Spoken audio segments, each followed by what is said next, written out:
Ladies and gentlemen, welcome to Salami's Arena Tournament. We'll be discussing what exactly you are witnessing here in the next few moments, so bear with me until we discuss the rules, but basically, this is a brand new game mode that you're looking at, and it kind of feels a little bit like Micro Wars in a way. So, what you're about to witness is basically a 2v2 setup in which both teams have a specific amount of currency they can spend. It's measured in food, but that doesn't really matter. Everything that you see on the screen, techs, units, they cost food. So what you basically do is queue up these units, and when this timer reaches 0, you're going to fight a battle here in the middle, as you see.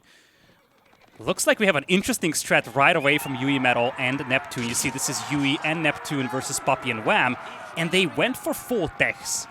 Now, I've seen a couple of games in Salami's community tournament with this setting, and this is a brand new thing that I'm seeing here. I haven't really had the time to look into strategies with this, so in a way, we're kind of going in blind to a certain extent into this one. But one of the things that we have seen players experimenting with, especially in later rounds, is basically throwing around so that they can get technologies. Right now, we're in Feudal Age. As we progress deeper into the set, we will be advancing to next ages as well. We have HRE in French versus English and Abbasids, by the way. We will be talking about the Civ bonuses in some time, but obviously this thing is pretty fast-paced, and you see, Yui is the first one to get to Castle Age. This is what they wanted to accomplish. They wanted to rush Castle, so the men-at-arms can be unlocked, and these are now Castle Age men-at-arms from the English here. They are supported by Abbasid archers, and we do have quite a few knights to match up against. Spearman moving out there for Neptune. They do get some good hits on those knights. Archers aren't really focusing them down. And Puppy, he's struggling to keep back all of those spearmen. Now Men-at-Arms getting some good hits on them. There's a Camel Archer as well from Neptune to debuff the enemy cavalry. But you see, most of the Man-at-Arms are now gone, and once they disappear, the Knights do not really have a good support against those spears. Many of the spears are weak though, so you might be able to get rid of them, but it looks like this Rush Castle Age style approach is working out so far for Yui and Neptune. You see, now everybody is up to Castle Age. There is...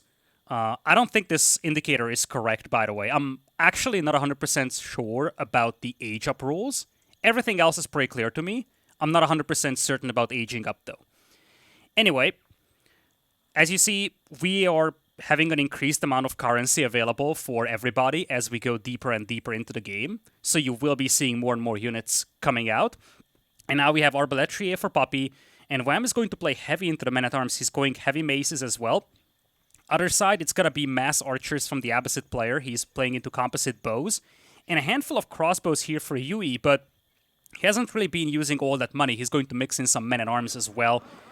Numbers looking slightly better for Wam and Puppy over here, and they do have maces on those Men-at-Arms. This is a much better composition, actually, for Wam and Puppy. The Arbalettrier, they can deploy their Pavise to deal with the veteran archers. They have a lot more of those crossbows as well. Indeed, Pavise have been deployed. Men-at-Arms from Wam, they also have maces, so they can get rid of these Men-at-Arms from the opposing player. And indeed, this heavy infantry is just getting cleaned up, and now it's going to be a cleanup as well. This is going to push Wam and Puppy into a 2-1 lead, by the way. You see the score over here up top. It's going to be 2-1. And the first team to get to 5 points wins the round. This is only a best of 1, so the team with the 5 points achieved first will move into the next round. Hopefully, you guys understand the game mode. I've tried my best to kind of explain what was going on, but this is very fast-paced. A match like this takes about 10 minutes tops. Anyway, still heavy commitment to the Men-at-Arms from Wam. You see, he's going for 200 weapons now, marching drills as well, and Puppy is going for the Arbalettrier. Now, this is going to be a tough composition to beat as long as you don't have any mangonels to work with. Looks like we will have some Ghulams mixed in, some crossbows as well, but this is kind of an identical comp. But I love Arbalettrier and HRE Men-at-Arms a lot more than I do just Ghulam and Crossbow. Now it looks like it's going to be double Crossbow only. Alright. In this case, I think this can work nicely, although it's going to be tricky to fight this one. Pavisa can be deployed here for Puppy. Big problem here for Yui and Neptune is that they constantly have to retreat away from those Men-at-Arms. But they are taking some cost-effective fights against them, most of the Men-at-Arms now disappearing from the field.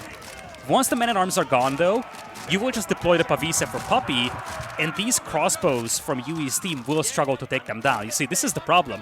They don't have any melee components, and now Pavise crossbows will be pretty effective over here. Numbers are close. Upgrades. We have +2 over here for the crossbows or the arbalestry of Puppy. Only, oh, there is +2 as well on at least the crossbows of YuiMetal. And it looks like the arbalestry should be able to win this out.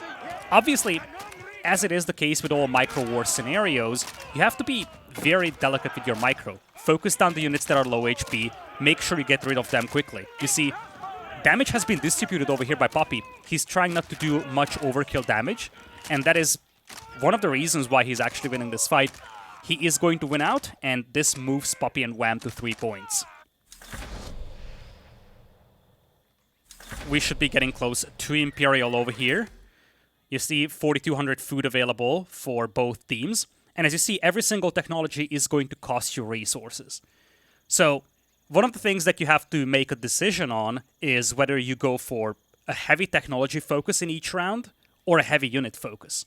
And one of the things that we have seen teams doing is basically skipping around in order to get all the techs in. Obviously, this means that they forfeit 1 point to the enemy, but they will have the advantage in the upcoming round. And when you are in the position that Wam and Puppy is in, you see 3-1 lead, you could actually justify that. Skip around, allow the opponent to climb up to 3-2, but in exchange have a great tech advantage for the upcoming round. King has been deployed, not something that we've discussed just yet. We'll talk about that once this round finishes. Heavy Spearman commitment though, but this is an underwhelming composition over here for Neptune and Yui. Spearman will disappear in a blink of an eye to the Men-at-Arms, and we are going to have the same thing that we had in the previous round. Men-at-Arms shielding those crossbows for quite a while. You see, they are absorbing a lot of damage, and then once the melee component disappears from both armies, the arbalestry with the Pavise should dominate. I feel like Horsemen could have been a more reasonable solution over here for Neptune and Yui, but they didn't seem to opt for that. I don't know how good their techs are for that specific unit, so maybe they didn't want to invest into the tech, and of course the Horsemen themselves. But this is kind of a repeat of the previous round, and you see once again Pavise arbalestry will just dominate those crossbows. So one of the things that we haven't really touched on so far is that each civilization does have a bonus. For example, the French get the melee upgrades for free. The English can unlock the King, which is going to provide the network of castles aura. Although I think it's a little bugged right now. So it only does that in like a very small radius. But basically each civilization has some sort of a bonus. And that's part of the reason why you have to be delicate with your civilization picks.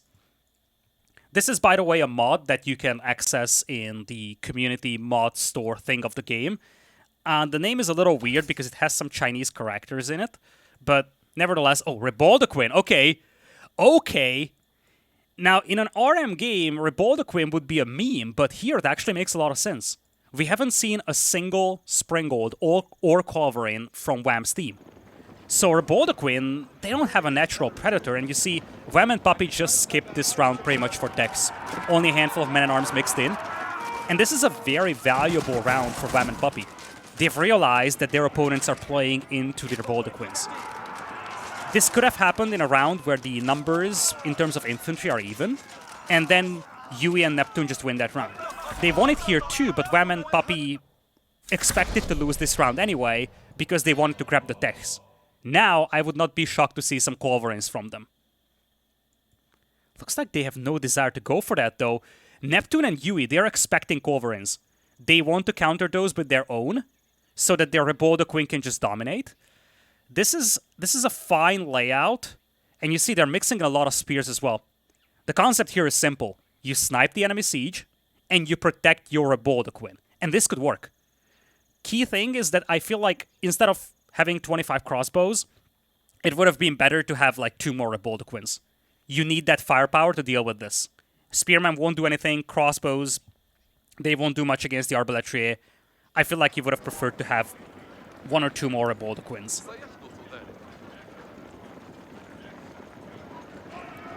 Ribaldequin, they need to be kept safe. If they can unleash hell, they can be devastating, you see. Men-at-Arms, They're being split up nicely. Their Boulder Queen getting some good shots going. Clover firing from the backline, but the first Boulder Queen goes down, second one as well. And with that, there is nothing that deals with those men-at-arms. Wam and Puppy, they are moments away from securing this game, and with that, securing the round. Off the back of a very strong composition, Arbaletier and men-at-arms, pretty much the same composition that they've been using the entire series, and they have been very dominant with that. They'll be the first team to move on to the next round. And with that, YuiMetal and LuiMT will be moving down to the second bracket, the loser's bracket. This is a double elimination tournament, so they are not out just yet, but they will have to fight their way through the lower bracket to try and get back into the grand finals. Now, this is basically how a single arena match like this looks like. Hopefully you've enjoyed. I will be uploading a couple more of these in the upcoming days, but I definitely want to hear your feedback about this one. I know it's a little fast-paced, and especially for the first time when you watch this, it's also a little chaotic. I've tried my best to give you a decent roundup of what you have to expect and what you should be paying attention to. But if anything was unclear, make sure to let me know in the comments. I want to make sure that you understand what's going on the screen, but also that you enjoy what you're seeing over here. Thank you so much for watching, and I will see you in the next video.